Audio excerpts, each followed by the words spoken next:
Welcome, everybody. Melissa Killeleagh, your host of the Melissa Killeleagh Show. We're here live in the studio today, Tuesday, December 17th. It's our last podcast of 2019 before we enter a new decade.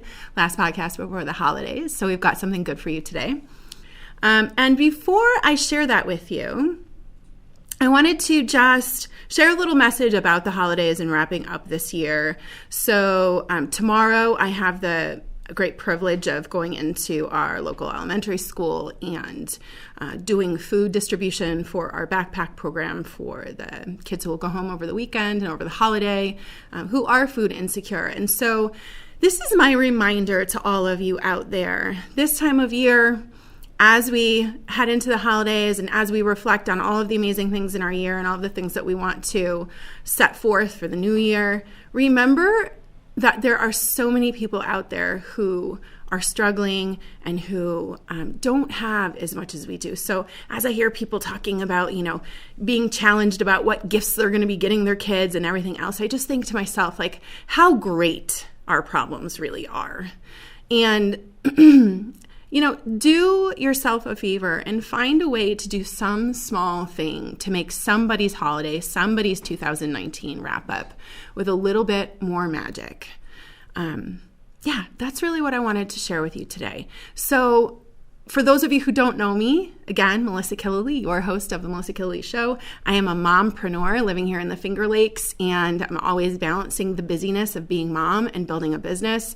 I've been in network marketing for 13 years now and transitioned from a 10-year career in finance to be able to design a life that not only can look good from the outside, but feels good from the inside. Because just a few short years ago, I was on that crazy train of a hamster wheel, feeling like I was working all the time and not really sure when life was supposed to truly begin. And considering I've now entered my 40s, it's time for life to begin, right? So along came my son, Jack, who's now almost 4 years old, and I'm just really enjoying being able to create a life around his schedule and our commitments to our community. So if you get a chance, check out some of the other episodes that we've had in the past. We just wrapped up. This is our third year, and heading into 2020, I'm not sure what's in store for us, but stay tuned because I'm sure there will be some changes. Now, for today, I have one very special interview for you. Before I share that interview, I typically do a few different segments on women who make the world a better place, men who make a difference, things that are out and about in the community, and ideas and inspiration. So when it comes to being out and about in the community, I really wanted to give a shout out to our Seneca Falls backpack program. We have such an incredible crew of volunteers and wonderful women and men who put that together to be able to make sure that kids in our community who are food insecure have food like over the long weekends, over the holidays, and it's just such an incredible group of people. So shout out to all of you. And for men who are making a difference, I want to thank Josh Durso, who's in studio with me today, but also Jim Sinacropi, who when he started this enterprise, he was a pioneer, right? And I'm so grateful for what he's done for the Finger Lakes in terms of bringing information and news to our region in a way that makes it meaningful to us and not just a subset of some other area like Syracuse or Rochester or Ithaca, because we really do have our own legacy to stand on here in the Finger Lakes. So thank you, Jim, for providing this incredible studio. And without further ado, we're going to head into this beautiful woman who is certainly making the world a better place. I met her years ago when her daughter moved down here from Toronto to go to school at New York Chiropractic College. She was actually moving in with me as a roommate. And when I met her mom, Charlene Renaud, I looked in her eyes and I was like, this is a woman that I've known before. And so I became really curious about her and everything she was about. So over the years, we've stayed in touch. And as she has retired from policing in Canada, she's transitioned into an incredible career helping children. So we're just going to head right into the interview, and I hope you enjoy what she has to share because I can't wait to bring her here. Welcome, everybody. This is Melissa Killeleagh, your host of the Melissa Killeleagh Show. And we are here today with Charlene Renaud.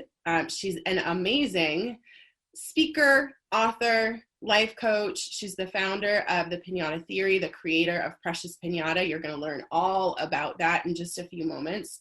But really quick, I wanted to tell a story about how we connected. So years ago in my little town of Seneca Falls, New York, Charlene's daughter actually came to live with me as a roommate while she was attending chiropractic school.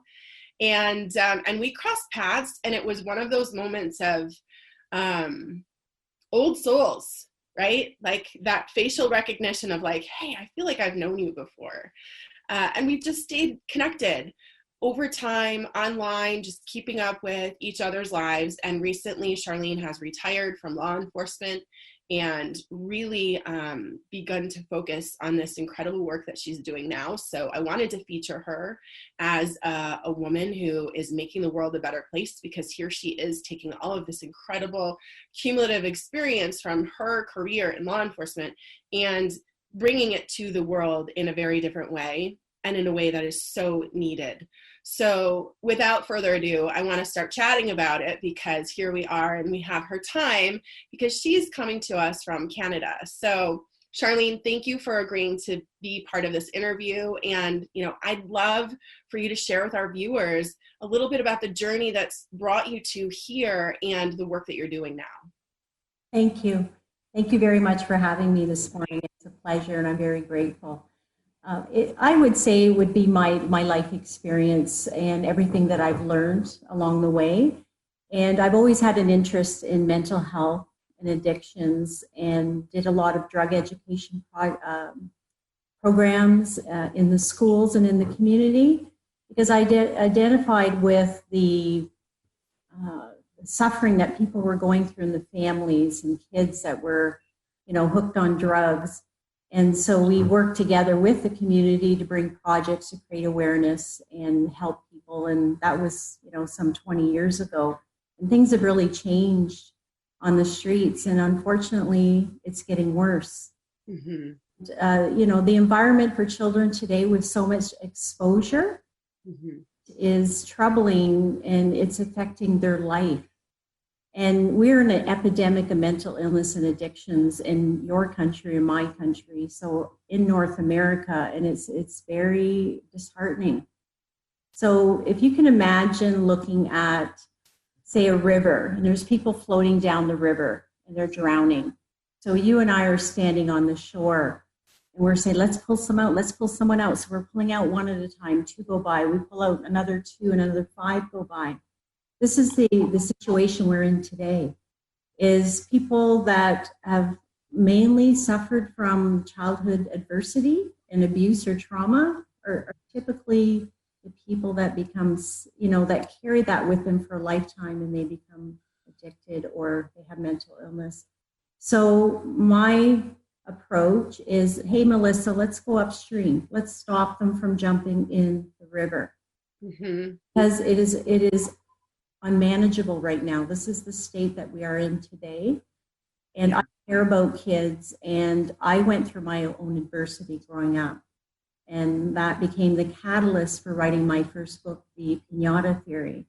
And I love kids, and everyone should have a beautiful life, a safe, healthy life, and the opportunity to make a difference at the front end. And I think that's where we're really missing the boat, is childhood education that covers everything, not just some things that are popular, let's talk about this, that, and we'll leave everything else out, and we'll get into that, because there's one subject that is very critical to talk to our kids about, and that's sexual abuse. Mm-hmm. That is a big contributor to future disease, because I know psychiatrists, psychologists, and people that work with people that have mental illness or addictions, and there's a high prevalence of that. And we need to talk to our kids about reality. Mm-hmm. And I recently attended a conference in London, Ontario, and it was an international summit regarding the child internet exploitation. Mm. And it is so prevalent. Yes. So disturbing. It just fueled me to, Charlene, we got to do more. We got to collaborate with people in like you in the community that and taking your interest and great connectedness to expand this product so we can get it into more communities. And I do talk a bit about safety internet in the book as well. And so, yeah, that is really the driving force. Is I care about people. I guess it touches my heart because of what I went through growing up, how it affected me. So I can understand, working with people in the courthouse. It was the final leg of my career. I was working with prisoners, people that had, were in court for criminal charges, and the escalation and the severity of addictions got worse. It was heart-wrenching to see so many people sick. And the commonality was the link to childhood dysfunction or trauma or abuse. So, we're responding to a crisis. And this is why it's gotten so bad. It should have been nipped in the butt, way back when the oxys were first starting to emerge. But unfortunately, systems don't move as fast. So I think the community is the answer. Yeah. It's so interesting because it also mirrors our approach, in general, when it comes to things that we believe are like health related, right? So when we're talking about physical health, emotional health, mental health, we're doing so much that is remedial work, right? Instead of the preventive work. And so it's mirroring that whole paradigm. And also, that we're treating symptoms. So, somebody comes in and they present with, let's say they're dealing with addiction, then we're trying to put them on some other drug to help them come off of that addiction, right? And I get it. There's a time and a place for everything. But when you talk about basically going back in time and figuring out okay, where did this really originate? And like you said, seeing these patterns of, so much of these behaviors being linked to what was going on in childhood, that absolutely, that's where we have to begin. So you've developed a tool, essentially, to be able to work with children and have these conversations, right? This is Precious. Yes. Can you see Precious? Do you have Precious with you? Okay, I love it. So let's talk about Precious Piñata. Well, Precious, I believe he was a gift from heaven because God wanted me to be on this path, and we really need warriors on the street and people at the ground level, making changes and really trying to turn this situation around, starting with the kids, right? So just a quick prelude, I wrote my first book called The Piñata Theory, What's in Your Stuffing? So it's a metaphor. So the piñata is the shell, the body, and the stuffing is what's inside the subconscious mind. Humans, our experiences come from family, the community, culture, social paradigms within a community. It could be within a country, the media. All these things mold who we are. Yes. We have human-made stuffing, I call it. So human-made stuffing is flawed. So it's not perfect, and it's generational. So belief systems change over time. So I say that the true source of truth and love comes from the spirit. That's something that we have inside of us. It's a gift from God. So there's the connection. That's the perfect form of being. So everything that tries to break us down or hit us with little sticks, like we're a piñata, there's much power inside that we can resolve things in our life through our faith and our conviction in knowing, and forgiveness as well to people that have hurt us, because they're flawed. We're flawed by nature. So I talk about adversity, mental illness, addictions, and all the things that affect us, and also race and racism. I talk about the First Nations in Canada, in residential schools, and how, a whole generation of people within the government and church wanted to take everything away from them and make them more white. Because they had a different language. They were First Nations people, and it destroyed them. And it's still a fallout today of generational patterns from the abuse that happened within those schools. So they basically took away their culture, their language, everything, and tried to convert them into something that they weren't. And that's what we call racism. So I talk about that in the book. So from the book, there's tips in the book. It's called Sparkling Piñata Tips. And there's a cute little piñata. And I looked at it one day and I thought, wow, that'd make a cute doll for kids. So away I went. And the universe lined up actually everyone that I needed to put Precious together beautifully. So Precious, the reason why he was made, it's about early childhood education and prevention. And Precious is unique in that he has 7 colorful balls inside of him, and it's all safety tested for Canada, US, and Europe. Love it. Something that kids can understand. Well, how do you explain the mind to the kids, the subconscious mind, how life experiences affect you? So it's a visual that things that go inside of us affect us emotionally and physically, right? Our experiences, things that we do to other people affect them as well. So each of the colors, balls inside of Precious, and it's hard to believe they all go in there. People are like, is there more? I know. I'm watching them come out. Yes, there's 7 colorful balls, and I made them very colorful and soft. And each of the balls represents a different lesson inside the book. So the major component of this tool, Precious Piñata, is to have an adult present the book called Precious Piñata, What's in Your Stuffing, to the child.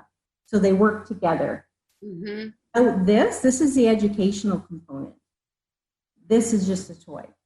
Right. He's cute. He's a nice snuggie. He's a little friend to drag around the house or play with or bring to bed. I know. I'm like, I want one for Jack. Yes. So yeah, Precious Piñata. So it's what goes inside of you and how it affects you. So, and another component is turn off the TV, turn off the cell phones, turn everything off, and sit down and read to a child and talk about life. This chapter is a different color ball. So I cover everything from, I'll show you just a quick picture here, from recycling to important causes such as bullying, in residential schools, so the First Nations, so about racism, and sunshine, teamwork. And I'll just show you a quick picture here. So each chapter is very short chapters, so it only takes about 20 minutes to read a chapter to the child. And in those chapters, there's activities and questions. So at the end of each chapter, you would say, there would be questions from Precious, like, how do you feel about this? What would you do? And, tell me in your own words. And there's a prelude at the beginning of the book so that the adult is advised to read ahead and go through the chapters, and also especially the chapter about sexual abuse. And I provide statistics from Canada and US, links, so parents or the adult understand the prevalence and how important it is to present this. And I had a psychiatrist help me with that chapter to make sure it was done appropriately. And it's all age appropriate. It's non-evasive, and Precious can go from home to school to the babysitter. Grandparents, so the grandparents can read a chapter. Long, really, and the content is what is going to be planted in their mind. So as life happens, they are going to remember what Precious has taught them and the discussions that they had with the adult to prepare them for whatever happens. And, how do I treat other people? And there's even components about the environment and about, green earth, recycling, sunshine. being in nature. Mm-hmm. We're getting all caught up in being indoors on devices, and there's so many reports out now about how these devices are affecting our children's emotions. Mm. And I just read an article about an increase in childhood suicide, and they say that that is linked to the social media, all these different platforms, and the disconnection from other humans and just sitting down and talking. Yeah. Bullied online. Really, we've gone backwards. We're in a state right now that we need to turn this around because our kids are suffering. And we've become, generally as a society, quite addicted to devices. Mm-hmm. And this is affecting adults, it's affecting kids. So it's so important for us to step back and say we need to connect. So each chapter is a different color. So here's an example. So there's a color ball on the corner. So that's the brown ball inside of Precious. And this is called Piñata poop stuffing. I love it. So and that's the reaction I get from most people is a smile, a little giggle. And that's why I called it something like that. I debated, should I call it that? And I thought, what? You know what? They remember. And so the Piñata poop stuffing is anything that's inside of you that makes you feel sad or angry, afraid. So it's so important to share this stuffing with an adult. Because if that stays inside of our personal piñata, over time that can make us sick. Mm-hmm.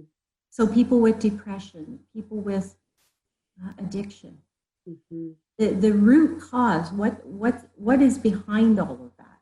Mm-hmm. It's a deeper story. It's the story inside the subconscious mind. Yeah. So they have not got help with their stuffing, and they're holding on to that stuffing. Mm-hmm. So there we have to talk again about stigma around mental illness and addictions. These people need help. Mm-hmm. And it's often linked to experiences from long ago that were never healed. Right. Identified. Sometimes we create a story, but there's a story behind the story. Right. It's much, much deeper. Right. Unlovable, I'm not enough. Right. You know, the things that were planted into the mind as a young child, right? Mm-hmm. Or so that there could have been exploitation or abuse, so these things were never resolved.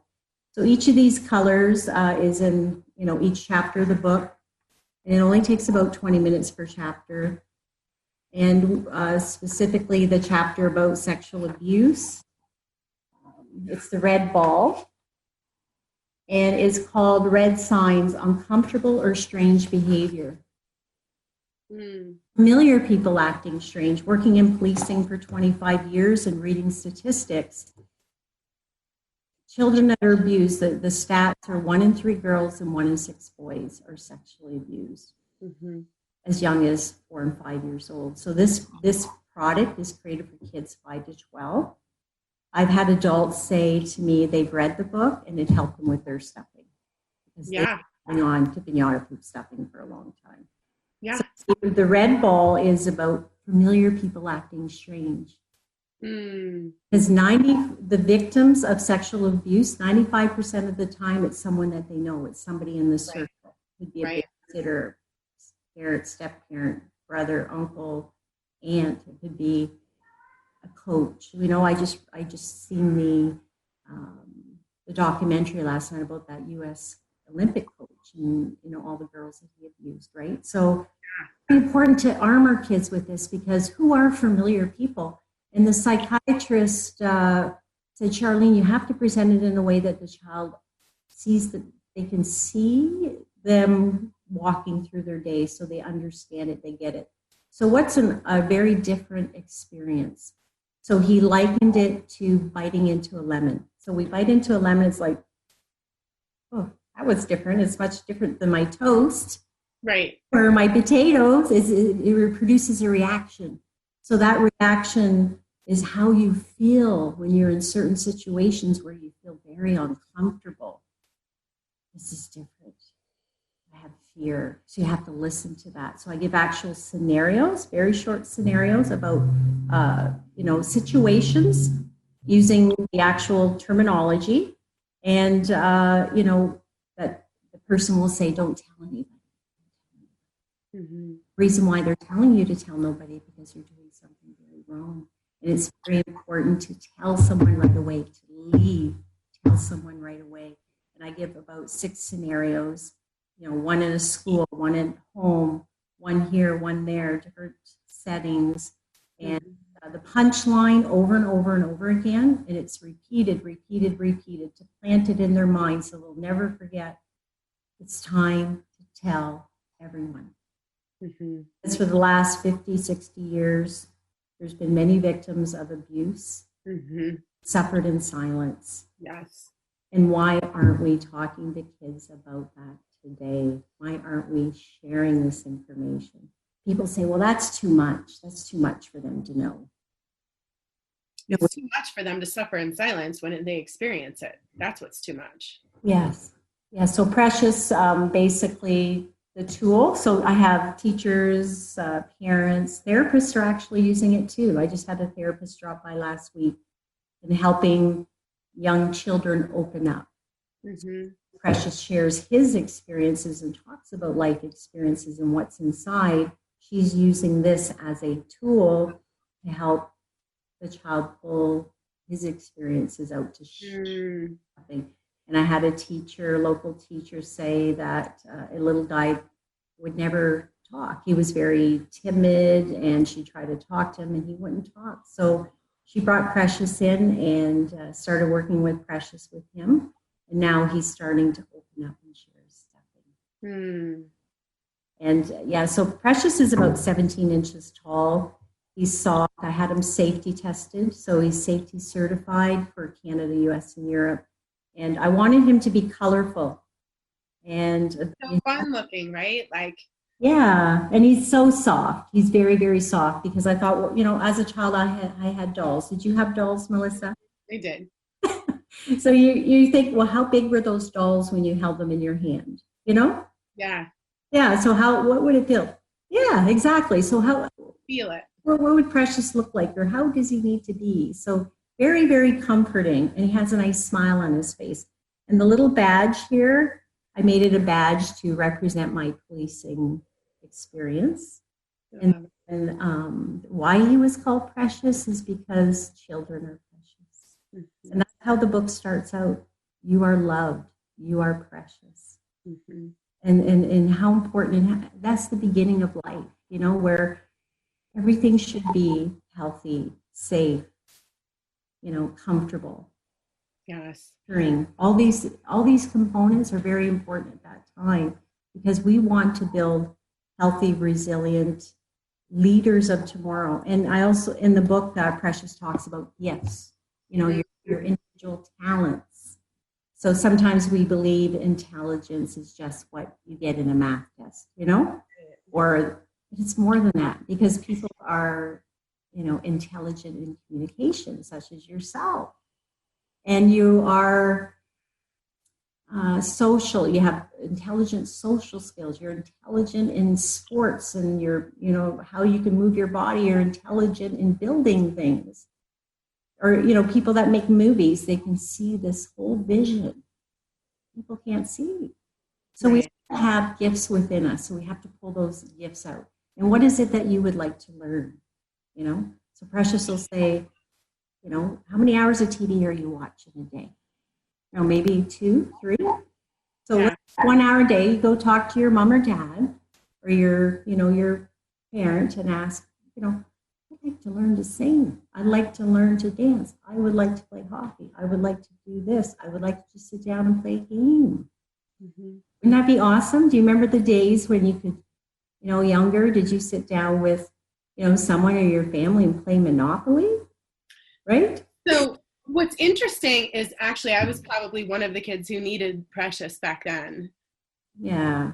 So I actually, at this stage in my life, Charlene, have started doing a lot of work with different organizations that work with children and families for this very reason, because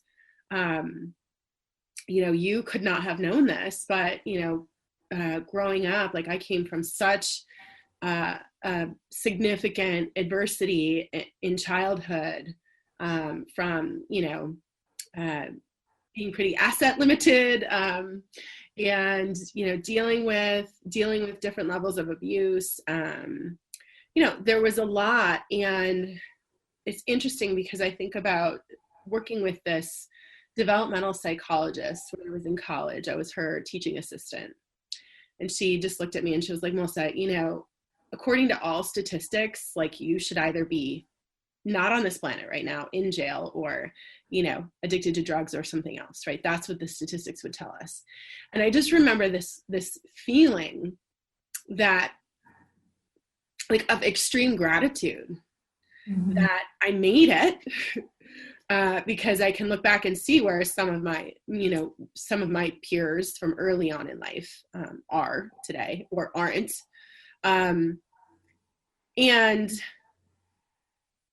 it planted the seed back then that this is part of my work moving forward, right? Is to be able to connect and be part of the fabric of the community that, like, holds our children, right? So whether it's, going and volunteering at our backpack program and, bringing food to kids, or, it's different, mentoring and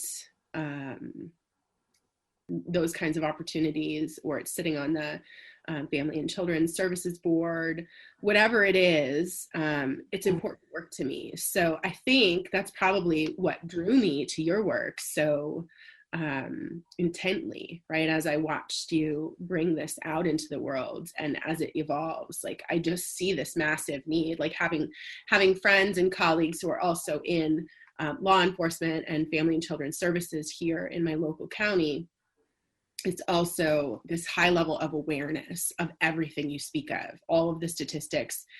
I'm living it, I'm watching it unfold. And I spent the last 5 years of my career in finance in social services as well. So as much as I was not on the front line, I was highly and acutely aware of what was going on in our community when it comes to everything from, like, opioid addiction to, suicide and bullying and everything. So I'm just really grateful for you and the courage and the desire and the drive and determination to bring this work out there into the world, because, like we talked about, before we got started today, coming from your background, it is easy for people to want to check out afterwards. Like, when you retire, it's very easy to want to go to something that is going to be less emotionally draining or taxing. But when it's part of your passion and purpose on this planet, it actually can fuel you too. And I see that in you. So thank you. Thank you. Now, my question to you is, how can we, as viewers, how can we support you? How can we help? Is it bringing you here to meet with people in our community, in our schools, in law enforcement? What would be ideal for you, for us to be able to help get your message out in an even bigger way? I appreciate it very much, and it's very touching to me, because you talked about your childhood, and there's, I find that people open up when we start talking about this, because it hits a chord, right? And absolutely. Personal connection. And I admire you for, investing in helping kids, because it's part of you, because you have that, like you say, the passion, because you understand, you've been through it. Mm-hmm. You see things through their eyes, and you just look at them, and I see kids walk by with their parents at a little, a store or whatever, and I just look at them, and it's just, I hope they're doing well. I hope they're getting, what they need, So, but yes, to help, I do presentations about childhood adversity and the link to future disease, the statistics and things that are happening in our world today. And some of it will be very shocking, because when I went to the internet conference about childhood exploitation online, it was shocking. And what can we do as a community to change this? So Education is number one. Number one, education about the problem.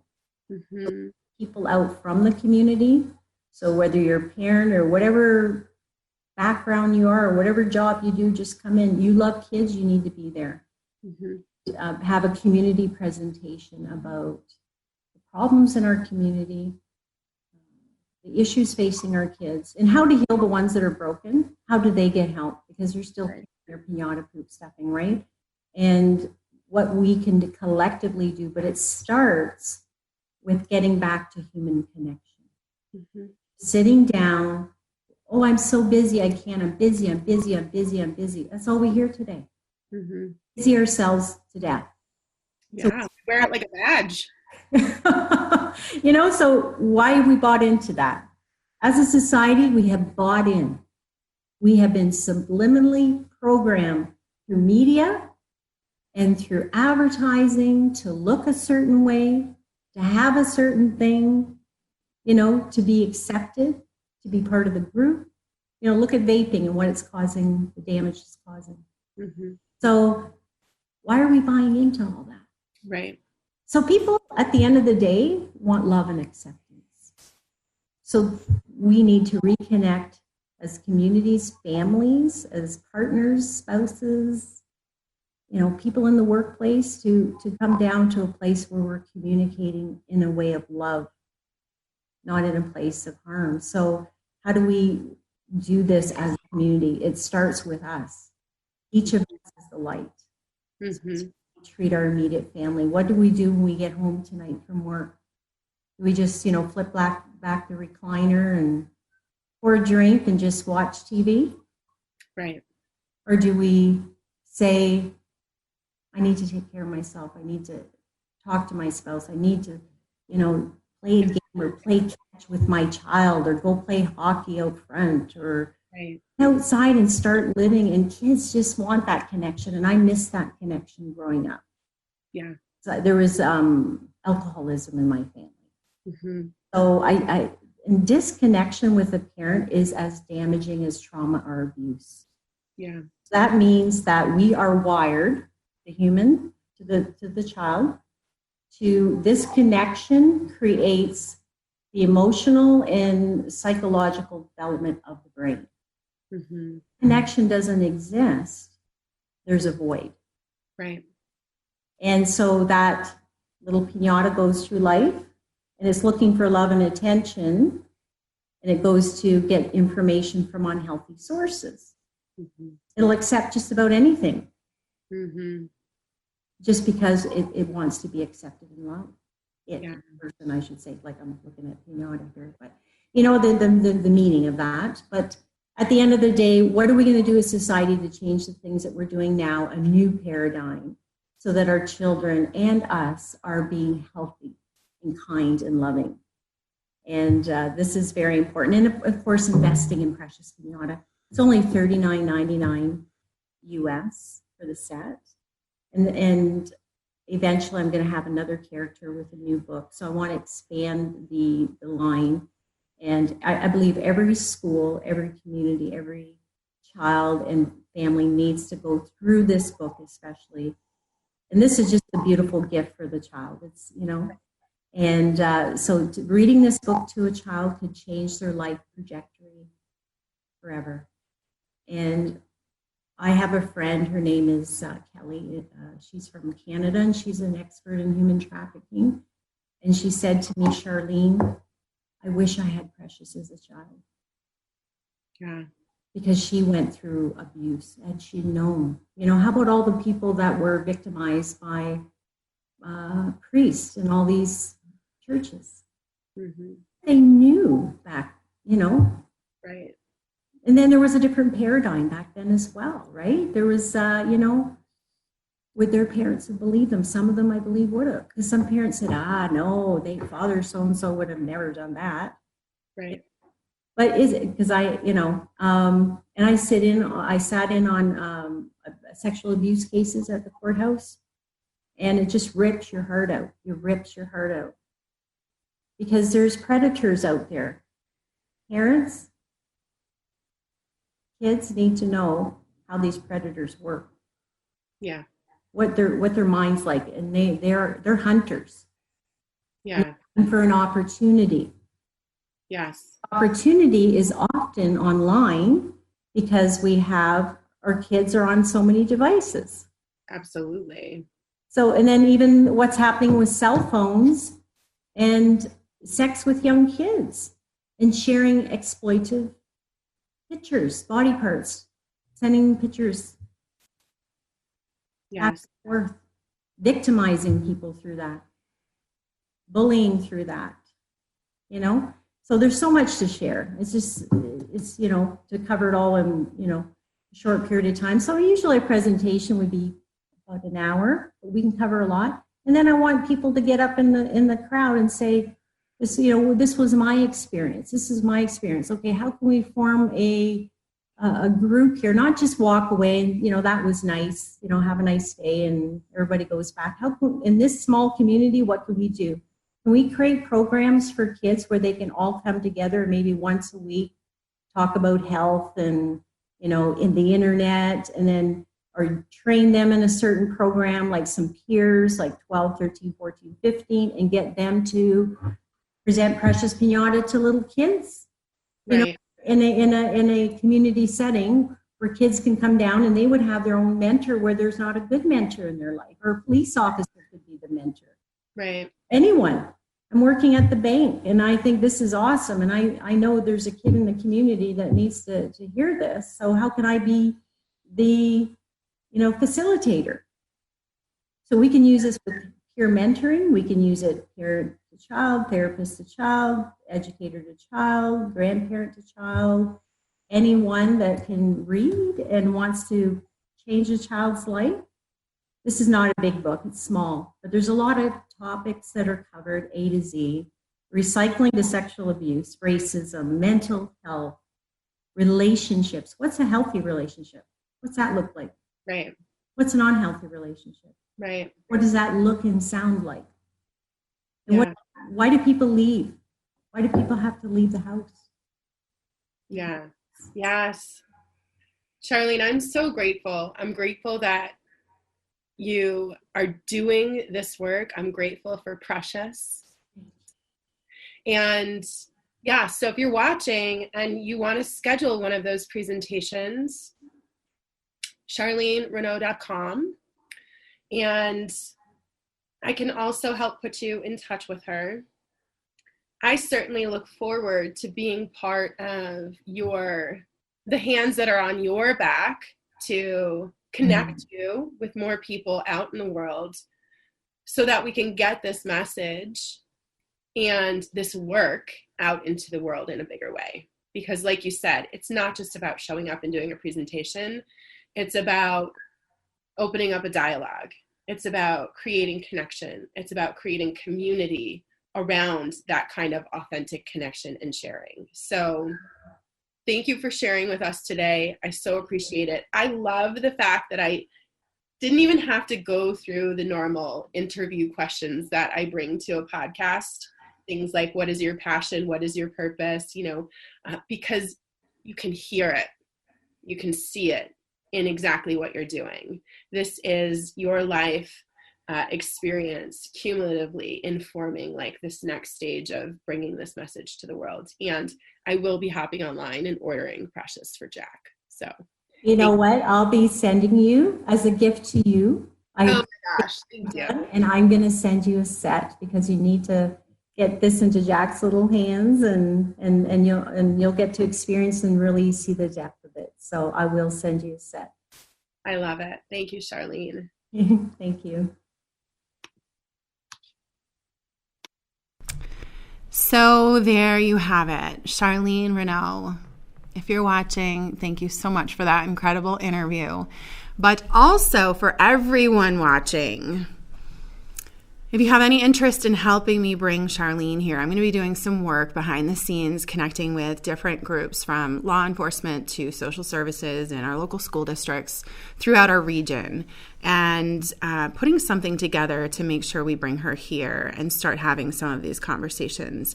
I know that there's a lot of amazing work being done already, but whenever we have such an incredible resource to join in, I think it's our calling to make it happen. In the meantime, I want to thank everybody for tuning in. Melissa Killeleagh, your host of the Melissa Killeleagh Show, and I hope everyone has an amazing holiday season and a wonderful new year, and I look forward to seeing you here in 2020.